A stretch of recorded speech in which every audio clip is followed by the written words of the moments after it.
planning for pregnant people in like a disaster scenario, like we just don't do it. We don't do it very well. There's more guidance over how to like take in pets than people with infants. Hey y'all, welcome to The Amendment, a weekly conversation about gender, politics, and power from the 19th News and Wonder Media Network. I'm your host, Errin Haynes.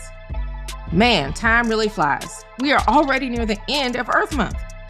There are plenty of stories about climate in the news, as there should be. And look, it's an important topic that impacts all of us, but most of those stories don't center the folks on the margins, those who are usually most impacted by the climate crisis. So that's why this week, I'm very excited to be talking to Jessica Kutz, the 19th Gender, Climate, and Sustainability reporter. Jessica writes at the intersection of gender and climate, which means that unlike a lot of the other climate coverage that you might be consuming, a lot of Jessica's reporting focuses on themes like reproductive justice. She's telling the stories of people who are grappling with the ways that the climate crisis is preventing them from having or raising children in safe and healthy environments. And now, she's going to be sharing some of those stories with us. Welcome, Jessica. I'm so excited to have you on The Amendment.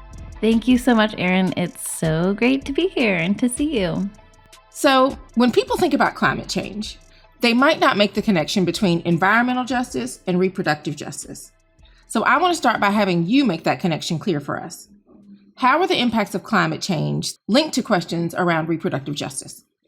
Yeah, I love this question. I think as I've been reporting out on this beat, it's become just more apparent that this is kind of one of the central themes. I think the main ways that we're seeing climate change or the climate crisis intersect with reproductive justice is an increase in wildfires, an increase in extreme heat, an increase in natural disasters. All of those things are impacting birth outcomes. Wildfire smoke and extreme heat are being correlated with higher rates of preterm birth and low birth weight. And those are also really important because those aren't just, indicators of a healthy baby once it's born, but it's also an indicator of how that child will develop and grow. And, if someone is born preterm, they could be at higher risk for developing asthma and other lifelong conditions. So it's not just about the pregnancy, but about these like future children that we're bringing into the world and how that relates to reproductive justice. Like, I think these connections have been made long before the climate crisis. So if we kind of rewind a little bit, back in the 1990s, a collective of women of color started a reproductive justice organization called Sister Song. And they're kind of the first organization to think of reproductive justice as also about like the ability to raise your child in a safe and healthy environment. But so they were like making this link long before I think we were thinking about climate change and the impacts that it was going to have on our ability to reproduce and to raise healthy children. So I think the other, things that we should be thinking about beyond climate change is also, exposure to toxic air pollution, to chemicals in our water. PFAS has been in the news a lot. Sociologists, they actually have this whole crusade against the term natural disasters because there's nothing natural about who is like most impacted. Like if we had the proper like social structures and we had people receiving like equitable resources to like adapt to climate change, then a lot of the things that we see happen in a disaster could be avoided. For example, a hurricane. Like we have the tools theoretically to like help people evacuate and provide them with the resources that they need to recover. And we could create policies that make that a lot easier for people to adapt to the climate crisis, but we haven't enacted a lot of those. And so that means that women in particular are kind of most at risk to these more like immediate things that happen because of the climate crisis. I mean, that's honestly one of the things that I love so much about your reporting, Jessica, is because you are also somebody who is covering not just the natural disaster, but you're putting into context that the man-made disasters, right, that are exacerbating those events. And I think that is important context that people need to understand because, the impact does not necessarily have to be what it is, given that, to your point, we do have the tools to be able to make different choices, to be able to have different outcomes. So you have been centering the stories of pregnant people in your reporting. I'm wondering how that has changed your perspective on the climate crisis in the 2 years that you've been on this beat. Before I was at the 19th, I was covering these issues more from like a social and environmental justice perspective. So I wasn't really thinking about people who could become pregnant and kind of the unique needs that they have. And now that I'm at the 19th, it's this thing that like constantly comes up, which is that like planning for pregnant people in like a disaster scenario, like we just don't do it. We don't do it very well. There's more guidance over how to like take in pets than people with infants. Like we just don't, we don't think about that. And they have very unique needs in a disaster setting. Like you have someone who is breastfeeding or formula feeding their child. And we have shelters that don't have like privacy spaces. They don't have clean, sterile water. Sometimes people are washing baby bottles in like the same sinks that are near the bathrooms. And you need sterile bottles so that you don't, inadvertently get your baby sick. And we don't do that. And then we also distribute infant formula kind of ad hoc at these centers. And so the interesting thing has been to see actually women fill in this gap. And I've written about that before. I've written about doulas in Louisiana who were showing up at these shelters and doing like the work themselves for free, like trying to understand who needed, a way to sterilize bottles or needed bottled water. The disaster response apparatus in FEMA in general it's pretty like male dominated as well. So I think just when you don't have representation in emergency response, then you don't have people thinking about those needs because they've never had to think about it. Sorry, Jessica, I'm still on the part where there's more guidance for pets than for infants. I'm still trying to wrap my mind around that. That's a lot. Well, I know another big question that often comes up in this space is, women trying to decide whether or not they should have kids because of the climate crisis. And I know you've read a lot of those stories. What do you think those stories leave out, though? Yeah, I'm so glad you asked. I mean, I think, so I actually just have a story that really gets at this question. And it's something that's bothered me for 2 years on this beat because I've wanted to write about this very gendered decision in a way of like, do you want to have children?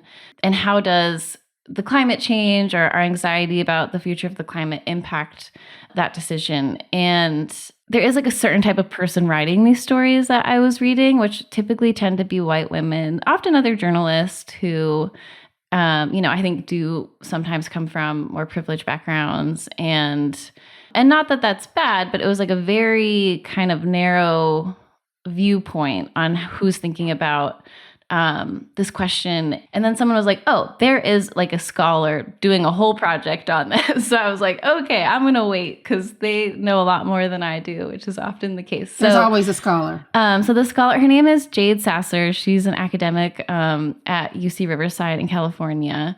And she wrote one book already in 2019 that was about how population control has kind of become intertwined with the environmental movement. And this book is it just came out in April, and it's her looking at this as an individual choice. So not these like institutions, making this decision, but how do everyday women think about this decision? And more importantly, how do women of color, how are they grappling with this decision? Yeah, I want to ask you about that. I mean, what are the considerations kind of beyond environmental concerns that women of color even have when we're talking about giving birth?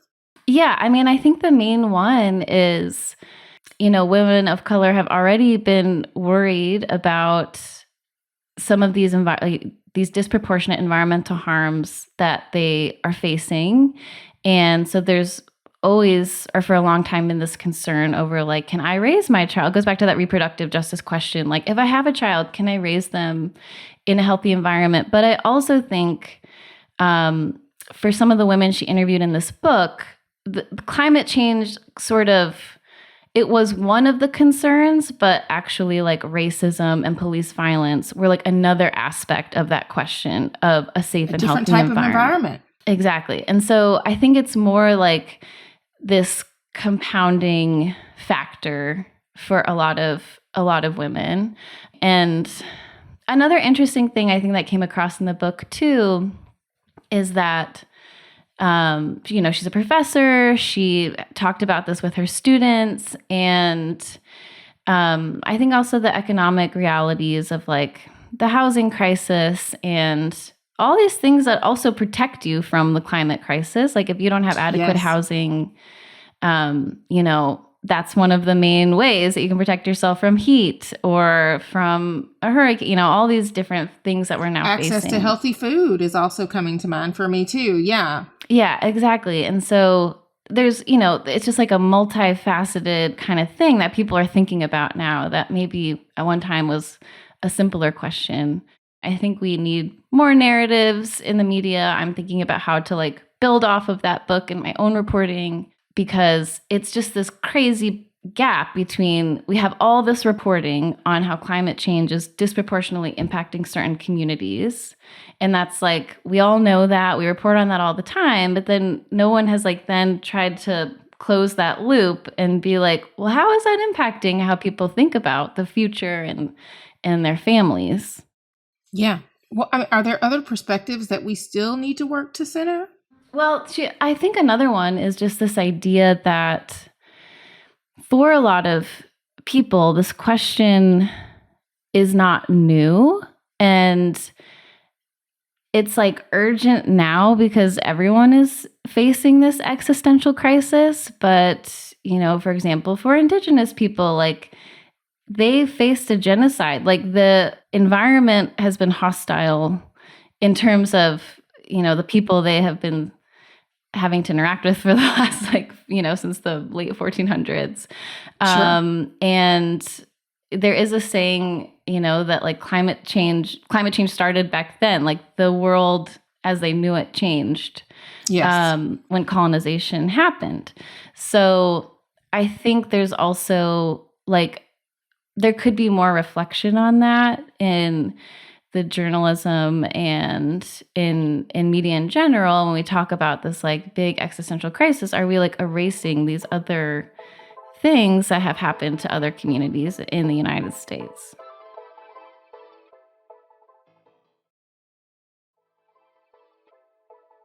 So I want to keep unpacking kind of some of these climate change narratives. A lot of climate coverage has this kind of like apocalyptic bent, right? Like it's all about how the world is about to end. I want to ask you about that. I mean, what do you think that kind of coverage leaves out of the narrative? And do you think it's even helpful or the most helpful way to think about this issue? Mm-hmm.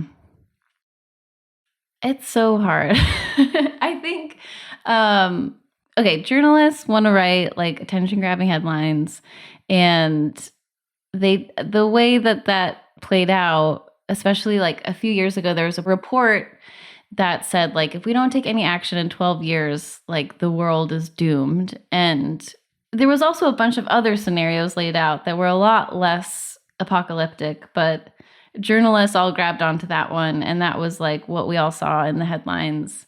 And there was some backlash after that because researchers who were part of that report were like, you just ignored like the second half of this report, which also showed like the work that's being done and, ways out of, the crisis, or at least to like minimize some of these impacts we could face. I mean, we're not gonna totally get ourselves out of it at this point, but there's still a lot of things that we can do to, address the climate crisis. So I think some of the backlash to that was that, especially for young people, and going back to people who are now thinking about whether they want to have children or not, I think it really impacted their mental health, like seeing these headlines. It almost like acts as a demotivator. Like, why do anything if it's already foregone conclusion, right? Yeah. Right. And so I think the narrative has begun to shift. I think there's a much larger focus now on climate solutions, on what people are doing to address the climate crisis. I mean, I think we still have to be clear-eyed about the fact that it is a crisis and there's no kind of getting around that. But there are a lot of people doing work to address it. And we have made some gains. I mean, even here in the US, we passed the largest piece of climate legislation in history. So there are things to be to feel good about. And I think as journalists, we also have a responsibility to report out those stories. And not just because I think it gives, people an idea of that you can have some hope and you can do work and it does mean something. But I also think when we go back to talking about how we cover communities of color, it's an incomplete story if we just focus on the ways in which they are, disproportionately are vulnerable to the crisis. They are also people coming up with some of these solutions. Correct. And have agency and are often experts in their own communities. Yeah, that's such an important point. I mean, they're not just on the receiving end of this crisis. They are people that are resisting and attempting to fight back and to do something about it. And folks need to know that part of the story too. But you're also making me think, I'm wondering if you can give us some examples of language or talking points in the climate space that really center the white perspective. How would you reframe that language so that it does center marginalized groups? Mm-hmm. I think for so long, the environment and the environmental movement and how we thought about climate change was being talked about solely through the science and through melting ice caps, polar ice caps, and impacts to the environment, impacts to biodiversity, which are all incredibly important and are tragedies as well. But I think, going back to the 1970s, when the environmental justice movement started, it was, again, kind of showing us the way to think about the climate crisis, which is not as something that will only impact the environment we live in, but also impacts us as humans. We're not separate from the environment. And people in the environmental justice movement have always been very aware of that fact in a way that I think the predominantly white conservation movement has not, and has in fact tried to separate people from the environment. Going back to the foundation of national parks and these pristine wilderness areas, the goal was to keep people out, even though indigenous people, for example, have lived in concert with the environment, right. And it's not a separate thing. But going back to the environmental justice movement, I think today we're now seeing that being a part of a lot of initiatives at the government level. I think it's another way that we can see that it has worked. All these years and decades of grassroots organizing has led to a lot of changes in how we address environmental issues on a federal level. And a lot of that is because of, women of color that were leading these organizations back in the 70s. Yeah, you're even making me think, you think about somebody like Greta Thunberg, who's, known, internationally. I'm wondering, who is the Black or brown or indigenous woman who is the equivalent of Greta Thunberg? Where is she? Who is she? Yeah, she's so many people is really the answer. Here in the US, we had, Hazel Johnson is considered one of the mothers of the environmental justice movement. Sherry Flowers and Sharon Levine, currently, they're doing incredible work in the South. Sherry Flowers works on, I believe she's based out of Mississippi, but she works on sewage and sanitation issues that disproportionately impact communities of color. And Sharon Levine is in Cancer Alley, and she's done a lot of advocacy around the toxic air pollution that's impacting her community and petrochemical plants. I think that's a really good point. I think it is something else that has come up in my journalism is this focus on white women, again, in a crisis that everyone should be able to like be an activist about this. It is going to impact all of us, but there tends to be like outsized attention on certain people that actually don't represent the majority of people that are going to be impacted by climate change. And there was this really famous kind of gaffe in the media it was a photo from, I forget which global climate event, but Greta Thunberg, was in that photo, and then a few other white activists, and then there was a Black activist. I think her name is Vanessa. She was cut out of the photo. That was like it was like 4 of them, and then the photos shared on The Wire were missing her. I don't know. Like there is something to that. There's a metaphor there. Yeah, absolutely. Yeah. I want to also get into the 2024 of it all, climate activism and the election. We know that this is going to be a major issue, a priority for a significant number of voters in this country, particularly young people.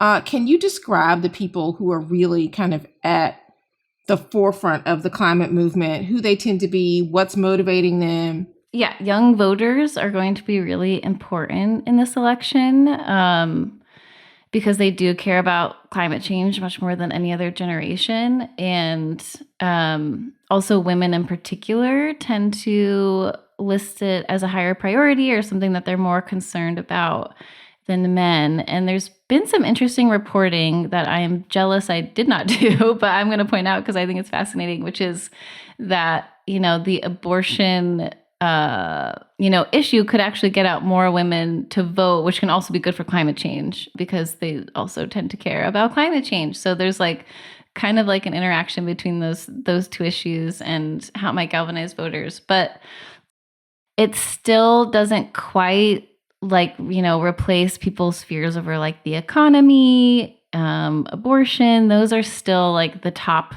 election priorities, but it's becoming more of a election issue each time a presidential election comes up. Yeah. And I mean, I think, like a lot of what we do here at the 19th, climate can be everybody's issue if we ask everybody about climate, right? And so really just kind of expanding who maybe is or is not a climate voter. I'm curious, just kind of outside electoral politics, do you have like an example of a story that you've done since you've been at the 19th that stuck out to you as an example of folks really taking that power into their own hands to try to provide solutions like you talked about to the problems that climate change is creating? I mean, one that just is now sticking out in my mind because we were talking about young people is I did a profile of a girl named Sage Lanier. She was a student at Berkeley. She's also a woman of color, and at Berkeley, you can create like student-led classes. Mm-hmm. And she was in high school. She was feeling the doom of the climate crisis. She was hearing all these things in the news and feeling like very disillusioned and like sad about the state of the world. And so she kind of like took it into her own hands, and she was so smart. I mean, in the interview, she just like knows so much about climate change and the solutions that we do have that could be implemented. And so she created her own course focused essentially on climate solutions and also like empowering people to make everyday, actions in their life to be a part of the solution. And her class is like the most popular student-led course at Berkeley. Like she has had hundreds of students take it. She started a nonprofit and is like trying to bring the curriculum to other universities across the country. And I think she's kind of like this like younger person that I think provides a window into how the next generation is like mobilizing. And yeah, she saw like the problem with the media narratives and with what she was learning and came up with a solution to it herself. And it's been like wildly successful, and she's received a lot of recognition for that course. Well, folks, who are listening, you should go back and read that story and all of Jessica's reporting on climate. Jessica, you are literally changing the climate on how we cover climate change. Now that people know all about your incredible reporting, if people want to follow you, they want to stay on top of how you are covering this climate crisis, how can they do that? Yes, they can definitely read my stories on 19thnews.org. I also have a Twitter, which an X account, which I still use. And that's at J Kutzie, which is Kutzie. And then my Instagram handle is Kutz Reports. Thank you so much for stopping by The Amendment to talk about your work. And I look forward to reading more. Thank you so much, Errin. Thanks for having me on. It's great to see you.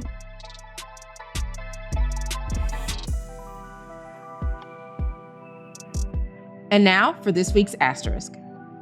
So a recent NBC News poll had an interesting little tidbit that my editor and I were discussing, where 1,000 registered voters were asked if there was any one issue so important that they would base their vote for a candidate on that issue alone, what would it be?